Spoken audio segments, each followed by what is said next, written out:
Fala pessoal, bom dia. Alguém já viu falar do Renault Kwid 2016 com o volante, com a coluna movimentando para cima e para baixo? Essa danada aqui dessa coluna. Tem vídeos relatando a quebra, a trinca, rompimento do ponto de solda da coluna, mas vamos mostrar aqui com mais eficiência.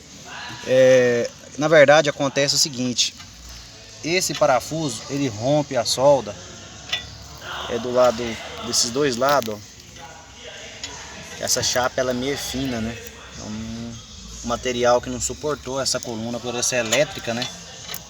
Eu não sei o que a Renault já se fez uma recuperação, se tem alguma campanha, algum recall sobre esse problema aqui que está dando nessas colunas dos Renault Kwid. Mas enfim, o que a gente vai fazer? A gente vai levar para fazer um reforço de solda e fazer a instalação novamente. Tem um cuidadozinho aqui na hora de fazer a remoção desse painel de bordo.